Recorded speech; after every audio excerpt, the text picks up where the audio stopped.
ਕਣਕ ਘੁਟਾਲੇ ਤੋਂ। ਕਣਕ ਘੁਟਾਲੇ ਦੀ ਗੱਲ ਤਾਂ ਕਰਾਂਗੇ, ਕਿੰਨੇ ਕੁ ਦਾ ਘੁਟਾਲਾ ਹੋਇਆ, ਪਰ ਸਵਾਲ ਵੱਡਾ ਇਹ ਉੱਠ ਰਿਹਾ ਸ਼ਰਮਾ ਜੀ ਕਿ ਮਾਰਕਫੈੱਡ ਦੇ ਵਿੱਚੋਂ ਕਿਹੜਾ ਮਾਈ ਦਾ ਲਾਲ ਕਰ ਗਿਆ 12,000 ਬੋਰੀਆਂ ਗਾਇਬ। ਬਿਲਕੁਲ ਪ੍ਰਵੀਨ ਜੀ, ਵਿਜੀਲੈਂਸ ਨੇ ਰਾਜਪੁਰੇ ਦੇ ਖੇਤਰ ਦੇ ਵਿੱਚ ਜਿਹੜਾ ਮਾਰਕਫੈੱਡ ਦਾ ਗੋਦਾਮ ਹੈ ਜੀ, ਉਸ ਖੇਤਰ ਦੇ ਉਸ ਗੋਦਾਮ ਦੇ ਅੰਦਰੋਂ 12,000 ਤੋਂ ਵੱਧ ਬੋਰੀਆਂ ਗਾਇਬ ਹੋਣ ਦੇ ਮਾਮਲੇ ਦੇ ਵਿੱਚ ਮਾਰਕਫੈੱਡ ਦੇ ਇੱਕ ਸੀਨੀਅਰ ਅਧਿਕਾਰੀ ਨੇ, ਰਾਜਵੀਰ ਸਿੰਘ ਬੈਂਸ ਜੀ, ਉਹਨਾਂ ਨੂੰ ਗ੍ਰਿਫਤਾਰ ਕੀਤਾ ਤੇ ਦਾਅਵਾ ਕੀਤਾ ਕਿ ਇਹਨਾਂ ਨੇ 6,000 ਕੁਆਂਟਲ ਤੋਂ ਵੱਧ ਜਿਹੜੀ ਕਣਕ ਹੈ ਉਸ ਨੂੰ ਖੁਰਦ-ਬੁਰਦ ਕੀਤਾ। ਮਤਲਬ ਲਗਭਗ 1.25 ਕਰੋੜ ਦਾ ਘਟਾਲਾ ਹੈ। 1 ਕਰੋੜ 24 ਲੱਖ ਦਾ ਘਟਾਲਾ ਹੈ। 12,194 ਬੋਰੀਆਂ ਨੇ ਤੇ ਜਿਹਦੇ ਵਿੱਚ 6,097 ਕੁਆਂਟਲ ਕਣਕ ਬਣਦੀ ਹੈ। ਹੁਣ ਇਹ ਇੱਕ ਬੰਦੇ ਦੇ ਬਸ ਦਾ ਰੋਕ ਤਾਂ ਹੈ ਨਹੀਂ ਕਿ ਇੱਕ ਬੰਦਾ 12,000 ਬੋਰੀਆਂ ਢੋ ਲਵੇ, ਹੈ ਨਾ। ਤੇ ਇਹਦੇ ਵਿੱਚ ਵੱਡੀ ਟੀਮ ਵੀ ਸ਼ਾਮਲ ਹੋਣੀ। ਬੇਸ਼ੱਕ ਕੁਝ ਨਾਮ ਕੁਝ ਹੋਰ ਵੀ ਵੱਜਦੇ ਨੇ ਉੱਥੇ, ਚਾਹੇ ਸੇਲਜ਼ਮੈਨ ਦਾ, ਚਾਹੇ ਗੋਦਾਮ ਅਫਸਰ ਦਾ, ਚਾਹੇ ਕੁਝ ਹੋਰ ਫੀਲਡ ਅਫਸਰ ਨੇ, ਉਹਨਾਂ ਦੇ 3-4 ਬੰਦਿਆਂ ਦੇ ਨਾਮ ਵੀ ਇਹਦੇ ਵਿੱਚ ਵੱਜਦੇ ਨੇ ਕਿ ਇਹਨਾਂ ਦੀ ਵੀ ਭਾਲ ਹੈ ਜੀ। ਪਰ ਪ੍ਰਵੀਨ ਜੀ, ਹੈਰਾਨੀ ਵਾਲੀ ਗੱਲ ਇਹ ਹੈ ਇਹਦੇ ਵਿੱਚ ਜੀ ਕਿ ਤੁਸੀਂ ਹੈਰਾਨ ਹੋਵੋਗੇ ਜਾਂ ਦਰਸ਼ਕ ਵੀ ਹੈਰਾਨ ਹੋਣਗੇ ਕਿ ਜਿਹੜਾ ਇਹ 12,000 ਬੋਰੀਆਂ ਗਾਇਬ ਹੋਣ ਦਾ ਮਾਮਲਾ ਹੈ, ਇਹ 2016 ਦੀ FIR ਕੱਟ ਹੋਈ ਹੈ।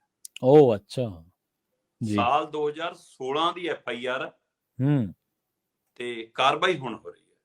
13 ਮਈ 2016 ਨੂੰ ਇਹ FIR ਦਰਜ ਹੁੰਦੀ ਹੈ ਕਿ ਹਾਂ ਭਾਈ ਸਰਕਾਰੀ ਗੋਦਾਮ ਚੋਂ ਜਾਂ ਮਾਰਕਫੈੱਡ ਦੇ ਗੋਦਾਮ ਚੋਂ 12,194 ਕਣਕ ਦੀਆਂ ਬੋਰੀਆਂ ਦਾ ਕੋਈ ਰਿਕਾਰਡ ਨਹੀਂ ਮਿਲਦਾ। ਔਰ ਆਹ ਅਧਿਕਾਰੀ ਨੇ ਜਿਹਦੇ ਵਿੱਚ ਰਾਜਵੀਰ ਸਿੰਘ ਬੈਂਸ ਦਾ ਨਾਮ ਵੱਜਦਾ, ਉਹਦੇ ਇਲਾਵਾ ਉੱਥੇ ਦਾ ਨਿਗਰਾਨ ਹੈ ਜਿਹੜਾ ਫਰੀਦ ਖਾਨ, ਉਹਦਾ ਨਾਮ ਵੱਜਦਾ। ਉਸੇ ਤਰ੍ਹਾਂ ਉੱਥੇ ਦਾ ਇੱਕ ਹੋਰ ਜਿਹੜਾ ਅਧਿਕਾਰੀ ਹੈ ਦਲੇਰ ਸਿੰਘ, ਜਿਹੜਾ ਸੇਲਜ਼ਮੈਨ ਆ, ਉਹਦਾ ਨਾਮ ਵੱਜਦਾ। ਤੇ ਇਸੇ ਤਰ੍ਹਾਂ ਉੱਥੇ ਦਾ ਇੱਕ ਅਫਸਰ ਹੈ ਅਸ਼ਵਨੀ ਕੁਮਾਰ, ਉਹਦਾ ਨਾਮ ਵੱਜਦਾ। ਇਹ ਸਾਰੇ ਨਾਮ ਨੇ ਤੇ 2016 ਦਾ ਮਾਮਲਾ, ਤੇ ਕਾਰਵਾਈ ਹੁਣ ਤੱਕ ਕਿਉਂ ਨਹੀਂ? ਜੀ 2016 ਚ ਮੇਰਾ ਖਿਆਲ ਬਾਦਲਾਂ ਦੀ ਸਰਕਾਰ ਸੀ। ਹਾਂਜੀ ਬਿਲਕੁਲ ਸੀ। ਤੇ 2017 ਚ ਮੇਰਾ ਖਿਆਲ ਕੈਪਟਨ ਸਾਹਿਬ ਆ ਗਏ ਸੀ। ਹਾਂਜੀ, ਤੇ ਉਸ ਤੋਂ ਬਾਅਦ ਫਿਰ ਚੰਨੀ ਸਾਹਿਬ ਵੀ ਰਹੇ। ਤੇ ਇਹ ਫਾਈਲਾਂ ਉਹਨਾਂ ਦੇ ਧਿਆਨ ਚ ਕਿਉਂ ਨਹੀਂ ਆਈਆਂ? ਵਿਜੀਲੈਂਸ ਦਾ ਤਦ ਵੀ ਸੀ। ਸੋ ਇਸ ਲਈ ਉਸ ਸਮੇਂ ਵਿਜੀਲੈਂਸ ਪਰਚਾ ਦਰਜ ਕਰਦੀ ਹੈ ਪਰ ਕਾਰਵਾਈ ਨਹੀਂ। 2013-14, 2014-15 ਤੇ 2015-16 ਇਹਨਾਂ 3 ਸਾਲਾਂ ਦੇ ਵਿੱਚ ਲਗਭਗ ਇਹ ਘਪਲਾ ਹੋਇਆ। ਠੀਕ ਹੈ। ਸੋ ਸਵਾਲ ਇਹ ਤਾਂ ਹੋ ਸਕਦਾ ਹੈ ਕਿ ਹਾਂ ਰਾਜਵੀਰ ਨੇ ਕਰ ਲਿਆ ਜਾਂ ਕਿਸੇ ਹੋਰ ਨੇ ਕੀਤਾ, ਰਾਜਵੀਰ ਨੂੰ ਫਸਾਇਆ ਜਾਂ ਹੋਰ ਕਿਸੇ ਅਧਿਕਾਰੀਆਂ ਨੂੰ ਫਸਾਇਆ ਜਾਂ ਕੁਝ ਨਹੀਂ। ਸਵਾਲ ਇਹ ਤਾਂ ਹੋ ਸਕਦਾ ਹੈ ਕਿ ਦੋਸ਼ੀ ਕੌਣ ਨੇ, ਘਪਲਾ ਕਰਨ ਵਾਲੇ ਕੌਣ ਨੇ, ਇਹੀ ਨੇ ਜਾਂ ਹੋਰ ਨੇ? ਇਹਨਾਂ ਨੂੰ ਰਾਜਨੀਤਿਕ ਕਾਰਨ ਕਰਕੇ ਫਸਾਇਆ ਜਾ ਰਿਹਾ ਜਾਂ ਇੱਕ ਕੜੀ ਨੇ, ਅਸਲੀ ਕੋਈ ਹੋਰ ਨੇ? ਪਰ ਉਹ ਸਵਾਲ ਤਾਂ ਹੈ ਨਾ ਕਿ 12,000 ਬੋਰੀਆਂ ਤਾਂ ਗਾਇਬ ਹੋਈਆਂ ਨਾ।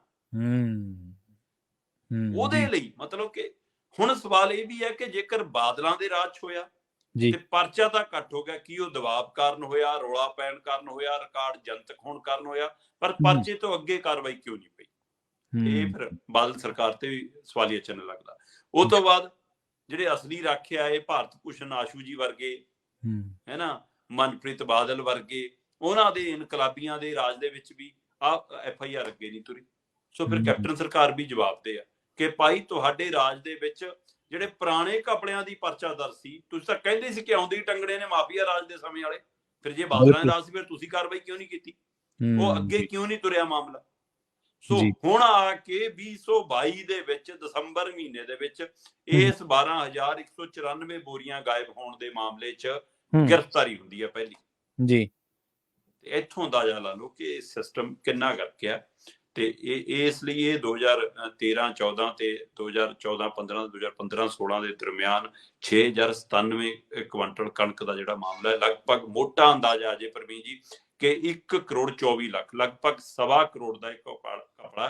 ਤੇ ਵਿਜੀਲੈਂਸ ਦਾ ਇਹ ਦਾਅਵਾ ਹੈ ਕਿ ਇਹਨਾਂ ਤੋਂ ਜਦੋਂ ਪੁੱਛਗਿੱਛ ਹੋਊਗੀ ਤਾਂ ਇਹਦੇ ਨਾਲ ਹੋਰ ਗੋਦਾਮਾਂ ਦੇ ਘਪਲੇ ਵੀ ਸਾਹਮਣੇ ਆ ਸਕਦੇ ਨੇ, ਹੋਰ ਥਾਵਾਂ ਤੇ ਕੀਤੇ ਘਪਲੇ ਵੀ। ਅਜੇ ਰਜਿਸਟਰਾਂ ਦੀ ਉਵੇਂ ਜਾਂਚ ਹੋਣੀ ਬਾਕੀ ਹੈ ਕਿ ਕੀ ਇਹ 12,000 ਹੈ ਜਾਂ ਹੋਰ ਲੱਖਾਂ 'ਚ ਵੀ ਬੋਰੀਆਂ ਨੇ।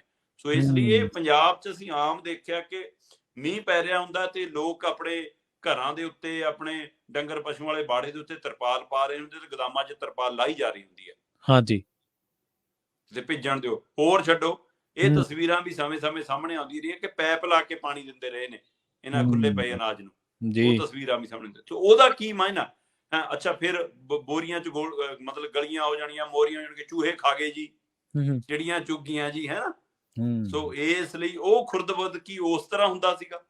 ਸੋ ਇਹ ਕਿੰਨੇ ਹੀ ਪਹਿਲੂ ਨੇ। ਫਿਰ ਇਹ ਵੀ ਇੱਕ ਪਹਿਲੂ ਪੰਜਾਬ ਚ ਉੱਭਰ ਕੇ ਆਉਂਦਾ ਰਿਹਾ ਕਿ ਅਨਾਜ ਜਿਹੜਾ ਲੋਕਾਂ ਦੇ ਖਾਣਯੋਗ ਨਹੀਂ ਰਹਿੰਦਾ, ਜਿਹਨੂੰ ਪਸ਼ੂ ਵੀ ਮੂੰਹ ਨਹੀਂ ਮਾਰਦੇ, ਉਹ ਇਸ ਲਈ ਗਲਣ ਸੜਨ ਦਿੱਤਾ ਜਾਂਦਾ ਤਾਂ ਕਿ ਉਹ ਲੋਕਾਂ ਦੇ ਖਾਣ ਜੋਗਾ ਨਾ ਰਵੇ, ਤੇ ਬਾਅਦ ਚੋਂ ਸਰਕਾਰੀ ਆਂਕੜਿਆਂ ਚ ਹੋ ਜਾਵੇ ਕਿ ਖੁਰਦ-ਬੁਰਦ ਕਰਨਾ ਪੈਣਾ ਜੀ, ਖਰਾਬ ਹੋ ਗਿਆ, ਖੁੱਲਾ ਪਿਆ ਸੀ, ਸੰਭਾਲਣ ਲਈ ਥਾਂ ਨਹੀਂ ਹੈਗੀ, ਇਸ ਲਈ ਹੁਣ ਅਸੀਂ ਇਹਨਾਂ ਨੂੰ ਖੁਰਦ-ਬੁਰਦ ਕਰਦੇ ਹਾਂ। ਕਾਗਜ਼ਾਂ ਚੋਂ ਖਤਮ ਹੋ ਜਾਂਦਾ, ਪਰ ਬਾਅਦ ਚੋਂ ਮੈਨੂੰ ਪਤਾ ਲੱਗਿਆ ਕਿ ਬੀਅਰ ਬਣਾਉਣ ਵਾਲੀਆਂ ਕੰਪਨੀਆਂ ਨੂੰ ਚੁਕਾਇਆ ਜਾਂਦਾ। ਹਾਂਜੀ, ਬਿਲਕੁਲ। ਤੇ ਉਹਦੇ ਨਾਲ ਫਿਰ ਮੋਟੀ ਕਮਾਈ ਕੀਤੀ ਜਾਂਦੀ ਹੈ।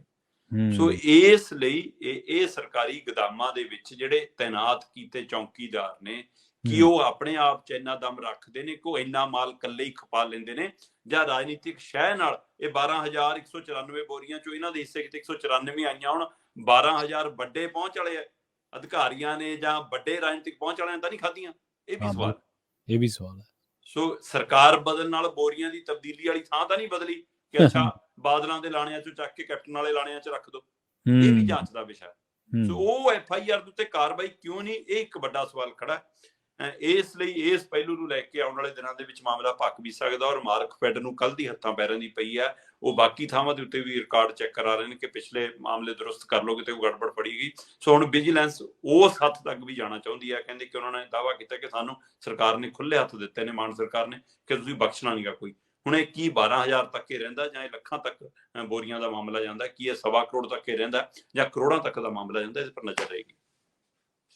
ਹਾਂਜੀ, ਬਿਲਕੁਲ ਨਜ਼ਰ ਰਹੂਗੀ ਸ਼ਰਮਾ ਜੀ। ਇਹ ਗੱਲ ਬਿਲਕੁਲ ਤੁਹਾਡੀ ਸੱਚ ਹੈ ਕਿ ਇਹ ਜਿਹੜਾ ਅਨਾਜ ਖਰਾਬ ਹੋਣ ਵਾਲਾ ਹੁੰਦਾ, ਉਹ ਮੁੜ ਕੇ ਬੀਅਰ ਦੀਆਂ ਕੰਪਨੀਆਂ ਨੂੰ ਬੀਅਰ ਵੇਚ ਦਿੱਤਾ ਜਾਂਦਾ ਹੈ। ਬਾਅਦ ਦੇ ਵਿੱਚ ਉਹ ਇਸ ਚੀਜ਼ ਨੂੰ ਪ੍ਰੋਸੈਸ ਕਰਕੇ ਫਿਰ ਉਹ ਜਿਹੜੇ ਫੀਡ ਫੂਡ ਵਾਲੇ ਆ ਉਹਨਾਂ ਨੂੰ ਵੇਚ ਦਿੰਦੇ ਆ, ਇਹਦੇ ਚੋਂ ਕੱਢ ਕੇ ਜੋ ਵੀ ਉਹਨਾਂ ਨੂੰ ਅਰਕ ਚਾਹੀਦਾ, ਜੋ ਵੀ ਚਾਹੀਦਾ। ਹੁਣ ਜੇ ਆਪਾਂ ਬੀਅਰ ਪੀਂਦੇ ਹੁੰਦੇ ਤਾਂ ਸਾਰਾ ਮੈਕੈਨਿਜ਼ਮ ਸਾਫ਼ ਕਰ ਦਿੰਦੇ। ਨਾ ਬਈ, ਉਹ ਤਾਂ ਨਹੀਂ ਪਤਾ। ਜੀ ਬਿਲਕੁਲ।